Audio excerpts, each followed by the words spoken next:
से आदरणीय दिनेश प्रताप जी का जोरदार तालियां बजाकर हम सभी स्वागत करें। आदरणीय दिनेश प्रताप सिंह जी भाई साहब आए और सभी कार्यकर्ताओं को मार्गदर्शित करें। बहुत बहुत धन्यवाद। आज इस रायसेन की पावन भूमि पर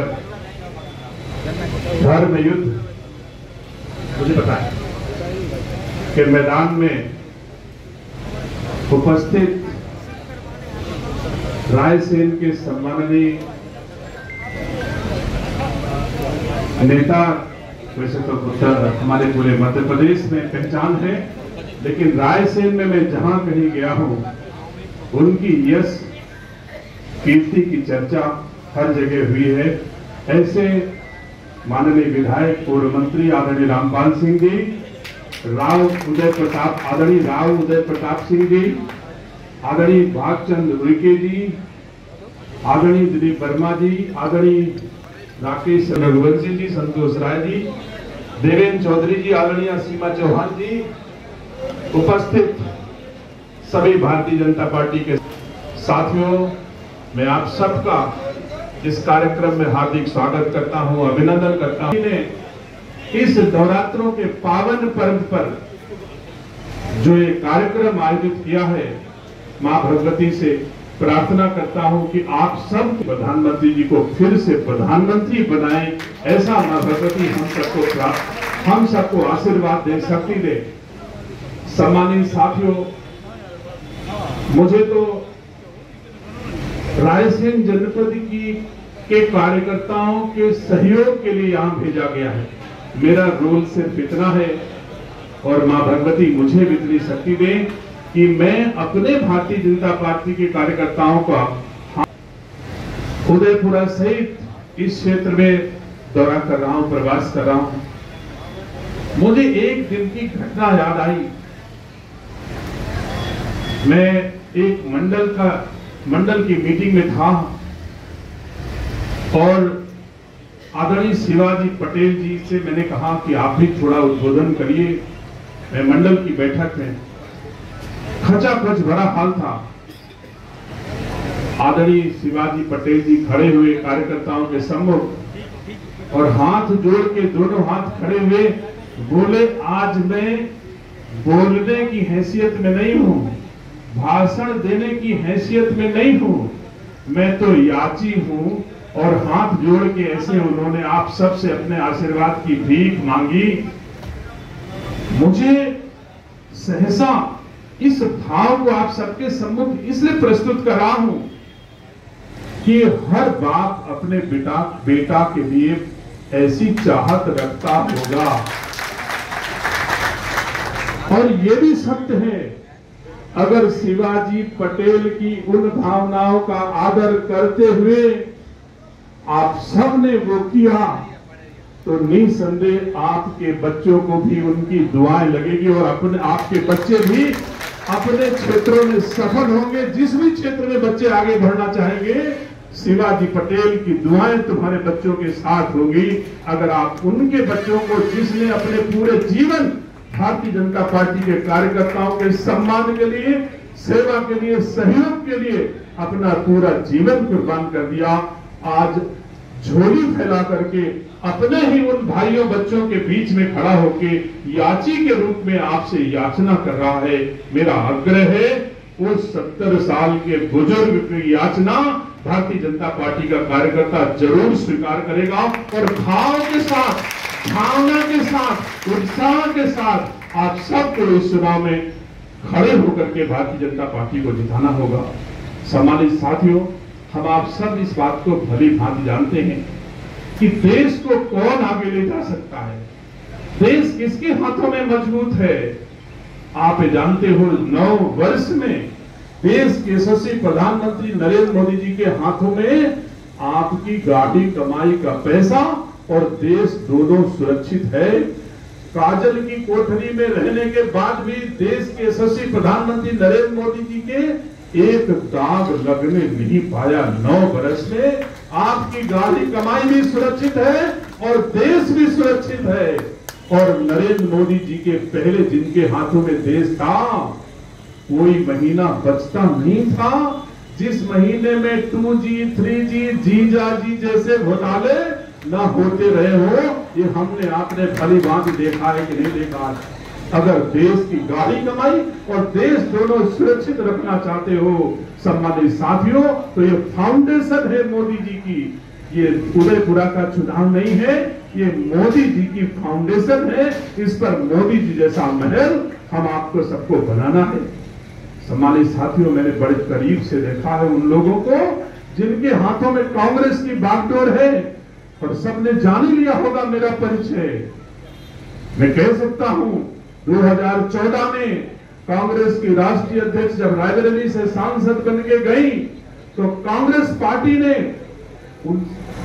पार्टी ने प्रस्ताव पारित किया CWC में, और देश के राष्ट्रपति के पास वो प्रस्ताव भेजा कि मैं सोनिया गांधी को इस देश का प्रधानमंत्री बनाना चाहता हूं, आप उनको शपथ दिलाइए।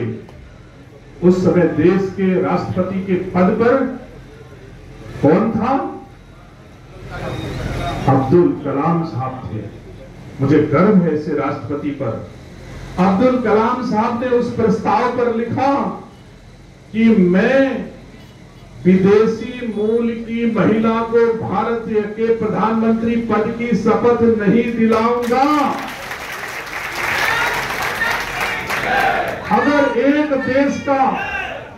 देश का वह राष्ट्रपति जिसने अपने चरित्र को भारत के जन जन तक पहुंचाया है, राष्ट्रपति से सेवानिवृत्त होने के बाद एक झोला लेकर के महामहिम अब्दुल कलाम जी तमिलनाडु चले गए, दूसरा झोला नहीं था। अगर उनको पढ़िए तो गर्व होता है भारतवासियों को उनके ऊपर कि ऐसा चरित्र था।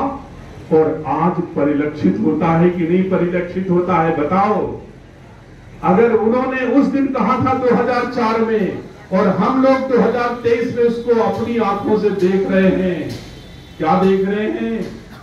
देश के यशस्वी प्रधानमंत्री नरेंद्र मोदी जी केवल भारतीय जनता पार्टी के प्रधानमंत्री नहीं है, वो राहुल गांधी के भी प्रधानमंत्री हैं, कांग्रेस के भी प्रधानमंत्री हैं।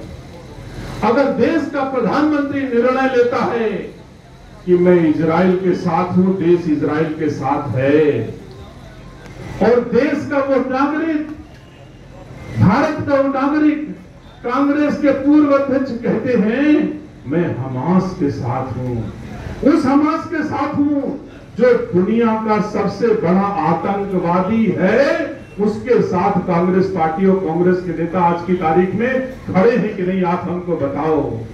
सम्मानित साथियों, देश को कहां ले जाना चाहिए? मोदी के हाथों में ले जाना चाहिए या दुनिया के सबसे बड़े आतंकवादी के हाथों में ले जाना चाहिए? अगर आप समझ सकते हो तो आपको समझना चाहिए कि कांग्रेस क्या चाहती है। कांग्रेस के हाथों में देश होगा तो कहां होगा? मैं तो अभी 2 दिन के लिए रायबरेली गया था, जहां जहां गया हूं वहां तारीफ की है मध्य प्रदेश की भारतीय संस्कार संस्कृति को, कि मैं जहां भी जाता हूं, जिसके घर पे गया हूं, रोली और अक्षत का तिलक मेरे जरूर लगाया है। ऐसे मध्य प्रदेश की संस्कृति है, इतनी सशक्त संस्कृति मध्य प्रदेश की है। क्या ये संस्कृति वो जान पाएंगे? मुझे बताओ, जिसको उल्टा जनेऊ पहन करके बताना होता है कि मैं भारत का हिंदू हूं, जो आरती उल्टा करते हैं, जो होली दिवाली रक्षाबंधन कभी नहीं मनाना जानते हैं, जो अपनी बहन के साथ सरेआम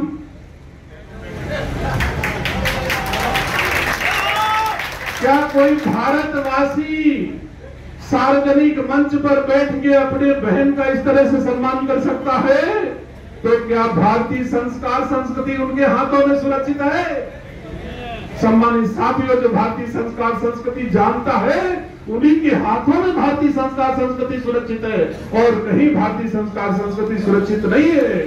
ठीक कहा नरेंद्र पटेल ने, अगर अपने बच्चों का भविष्य चाहते हो तो मोदी के अलावा कहीं सुरक्षित नहीं है। इसलिए विषय नरेंद्र पटेल नहीं है, इस समय विषय नरेंद्र मोदी है। और नरेंद्र मोदी अगर इस देश में 10 बरस और रह जाएं, सम्मानित साथियों, आपको अवगत कराना चाहता हूं, लंबे अरसे तक मुगलों ने हमारी संस्कार संस्कृति को कुचलने का प्रयास किया। सत आए, रूढ़ आए, अंग्रेज सबने एक एक काम किया, मंदिर तोड़ो, फलाना तोड़ो, भारतीय संस्कार संस्कृति को खत्म करा दो, सबने ही काम किया। लेकिन अगर हमारी भारतीय संस्कार संस्कृति को कोई रोक पाया तो आप जैसे लोगों ने भारतीय संस्कार संस्कृति को बचाए रखा, और अब मोदी जैसा शेर आ गया है। सम्मानित साथियों, अब तो योगी जैसा भी शेर है, जो था जैसे रावण जैसे अधर्म से योगी लड़ाता है और कहता है मैं अधर्म को मिट्टी में मिला दूंगा, तो मिट्टी में मिला के ही दम लेता है। अब तो तुम्हारे पास ऐसी शख्सियत है, तुम्हारी भारतीय संस्कार संस्कृति को अब न कोई मुगल छू सकता है, न कोई अंग्रेज छू सकता है। शर्त एक है कि मोदी, योगी, शिवराज जैसे लोगों को थोड़ा वक्त और मिल जाए तो हमारा हिंदू और हिंदुस्तान सैकड़ों साल के लिए, जाने कितनी पीढ़ियों के लिए मजबूत हो जाएगा। इसलिए मेरा आप सबसे आग्रह है, सम्मानित साथियों, मोदी को कुछ और समय दे दो, हमारी भारतीय संस्कार संस्कृति मजबूत हो जाएगी। मैं सम्मानित साथियों, ये सही है कि लंबे समय से आप बैठे हैं, मुझे और ज्यादा नहीं कहना है। आदरणीय रामपाल सिंह जी सभा को समापन करेंगे, लेकिन थोड़ा काम मेरा भी है। भारतीय जनता पार्टी, केंद्रीय भारतीय जनता पार्टी द्वारा कुछ निर्देश हम लोगों को दिए गए हैं। इस समय शक्ति सम्मेलन आयोजित हो रहे हैं, कल आखिरी दिन शक्ति सम्मेलन का बचा है।